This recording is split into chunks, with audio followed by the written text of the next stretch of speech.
اسكت. نسأل الله الستر والعافية في الدنيا والآخرة، ونسأل الله أن يملأ قلوبنا رحمة.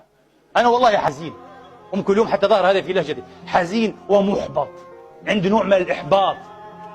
وسأقول كلمة فقط حتى لا أستطرد كعادتي السيئة وأمضي بإذن الله تعالى. الإسلام تقريبا تم اختطافه، ديننا مختطف يا أخي على أيدي بعض المشايخ والاتجاهات والمتنطعين. ديننا هذا الآن بدأ يخرج جيلا. أنا أقول لكم أنا مرعوب، وقلت هذا أكثر من مرة، وما عدت واثقا بمن أرى من المسلمين أنهم طيبون ورحيمون وجيدون. أسأل الله أن يكونوا أحسن مما أظن وأحسن مما أتشائم، لكن بدأ يبدو لي أنهم طيبون ووادعون كذا لأنهم مكبوتون، لأنهم في قوة القانون، في قوة الدول.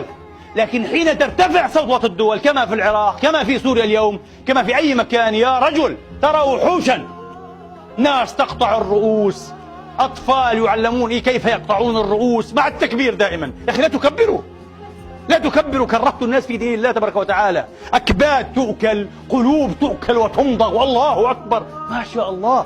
بالأمس الحادثة أمرضتني هذه التي أيضا في بريطانيا، للأسف قطعوا هذا الجندي. أنا لم أستطع أن أتابع، لكن سمعت أحدهم قال لي حسبنا الله ونعم الوكيل. يا أخي حسبنا الله ونعم الوكيل، وحسبنا الله في مشايخنا وعلمائنا الذين بثوا ولا يزالون يبثون روح الكراهية، يكرهون المسلمين بعضهم في بعض، يكرهون المسلمين في العالمين، كأن دين رسالته نشر الكراهية.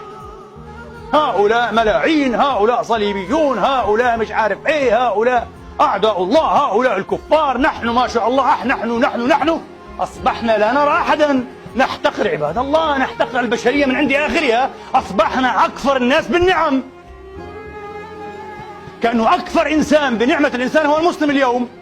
تعيش في ظلهم أيها الإخوة، سواء في بريطانيا، في ألمانيا، في جهنم، في أي مكان تعيش في ظلهم، تأخذ الأمان، تأخذ النقود، تأكل من أموال ضرائبهم، ثم بعد ذلك كفار. وأي فرصة لي لك أنا سأقتلهم، سأجزرهم. أي دين هذا يا أخي؟ أي فقه هذا؟ لذلك لابد أن أعقد خطبة صارخة نارية أسميها أيها الإخوة فقه الجريمة، فقه الإجرام. أيها الإخوة هذا فقه إجرام. ولو تقفوا لو أنكم وقفتم على بعض كيفيات استدلال هؤلاء الذين يعتبرون قادة لهؤلاء الشباب التائه الضال الحائر الذي فقد إنسانيته، شباب فقد إنسانيته باسم ماذا؟ باسم الدين. أي دين يا أخي؟ أي دين؟ دين جنكيز خان؟ دين الياسق؟ اللهم خلص ممتاز، جنكيز خان هذا، كتاب جنكيز خان هذا، أهلا وسهلا. لكن دين القرآن إلا رحمة للعالمين، دين محمد ابن عبد الله أرحم عباد الله بالله يا أخي. نسينا محمدا، وماذا فعل محمد؟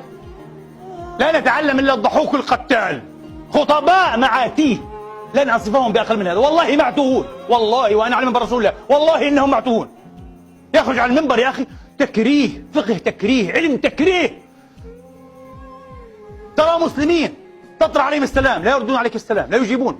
من أنت؟ يحتقرونك لأنك ربما تلبس بدلة، لحيتك ليست إلى السرة أو شيء غريب يا رجل. ما هذه الأمة؟ ما هذا الجنون الذي نحن فيه؟ وانتظروا فقط كما قلت لكم أن ترتفع أو تنفرج قليلا، تخف قبضة السلطة في أي مكان عن هؤلاء المسلمين، حتى تروا ماذا يفعل بعضهم ببعض. القتل والذبح وأكل الأكباد والقلوب والإجرام. والله أكبر، والله أكبر، الله أكبر عليكم، الله أكبر عليكم وعلى هذا الفقه وعلى هذه الطريقة. اللهم إنا نبرأ إليك من هؤلاء ونسألك الهداية لهم، وأن تسلك بهم سبيل المحسنين، فقد أساءوا إلى أنفسهم وإلى الدين، أساءوا إلى الدين وإلينا وإلى محمد رسول رب العالمين. والله أساءوا إلينا كثيرا، أساءوا إلى دين محمد يا إخواني. إحنا الحمد لله عايشين هنا في أوروبا واذعين مطمئنين موفورين بفضل الله، والله العظيم لا يعتدى علينا لا من سلطة ولا من شعب.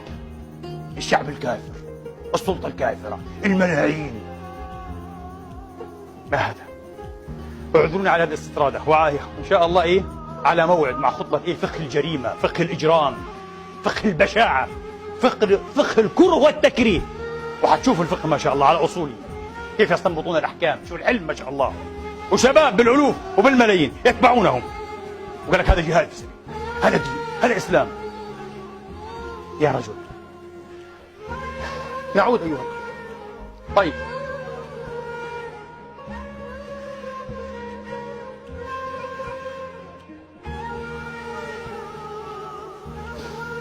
وبتكلموا، عيب يا اخواني، عيب. لذلك انا من سنوات وانا اشجب الخطاب التبسيطي، اشجب ان هذا المنبر، منبر رسول الله، يتحول لمواعظ وبكائيات ويا اخواننا ويا احبابنا وتبكي. اكره هذا، ابغض هذا. قيل لي لماذا؟ على الاقل نتكلم في الدين. قلت له هذا يخرج لك جيلا فارغا مسطحا، لكن هذا الجيل لديه الجساره ايها الاخوه والجراءه، ومش حقول قله الادب، ان يسب الائمه والعلماء، بدءا من ابي حنيفه ومالك وانتهاء بعلماء اليوم. هو افهم منهم كلهم. يعني المتعلم 5 سنين بتتعلم عند مين انت يا اخي؟ تتعلم كلام فارغ انت. قصص وحكايات وقص راس وقص رجل وراح واجى وجد والهبل هذا. ولذلك قلت هؤلاء الشباب ليسوا معصومين.